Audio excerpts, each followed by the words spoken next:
Hi guys, it's Foxy, and I'm out of suit for once, oh my god.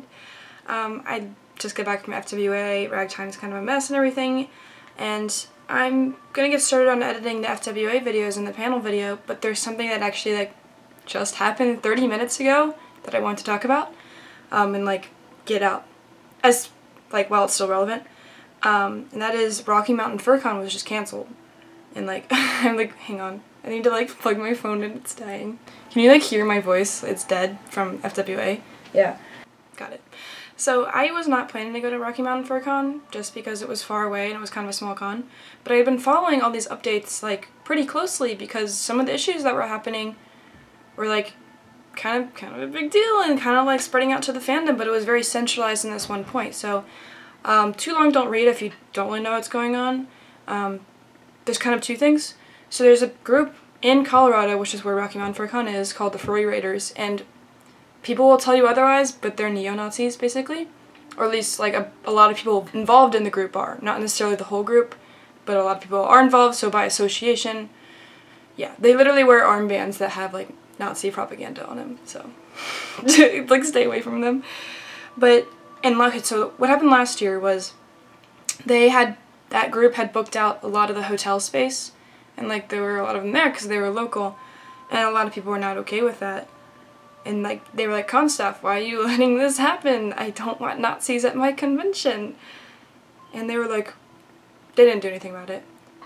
And there were also issues, I think, with at least one sexual predator on con staff, which has happened at multiple cons and still happens, but it's not a good thing either.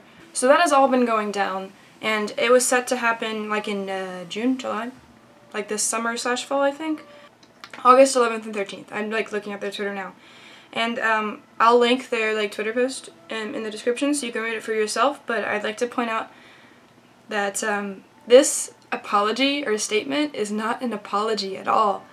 It's basically saying how dare these social justice warriors try and ruin our convention and be upset that they're scared for their safety. It's okay, cool, awesome. So the convention's being canceled. A lot of people already registered for it and got their hotel rooms. The dealers list was all full, and they already paid, right? So the con's not happening anymore. They should be refunded, correct? But probably not, because guess what? They weren't filing their taxes correctly, and owe stuff to the IRS, and some tax fraud happened. Yeah, yeah. This is a good... This isn't necessarily a fact video. Most of this stuff I don't necessarily have a direct source for. It's just things that people told me, or you can go on Twitter and look at people who have researched it more than I have, that I've just read about. This is just me, I just wanted to talk about it a little bit, because I feel a lot of this stuff doesn't make it onto YouTube. You know, a lot of you guys don't use Twitter, and that's where a lot of these information posts happen and stuff. And I know a lot of you are younger people too.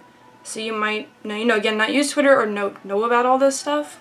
Because when you kind of first enter the fandom, it's kind of everything is good and amazing. But then you find out oh no, everything sucks. But listen to this thing from the actual tweet.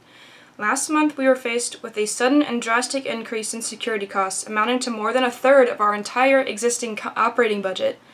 The cost increase stemmed directly from the very public threats of violence against one another by members of the community, as well as a negative backlash from misinformation spread about the convention, its staff, and its attendees. So that's them basically saying, the whole punch a Nazi thing. People would either say that jokingly or seriously. And I don't advocate for really punching anyone, but at the same time, I wouldn't want Nazis at my convention. I'm sorry. So Rocky Mountain FurCon is officially not happening. Which is a little bit crazy. There's a lot of stuff going on this year. People are not putting up with horrible things happening in the fandom, and I'm really good for that. There's some people who are trying to host a new convention in Colorado. I believe they are calling it Mile High FurCon for now. So if you're in Colorado or you're local around there and you have attended Rocky Mountain FurCon in the past, or you were looking to attend it, this is something to look into. Another local con that's happening.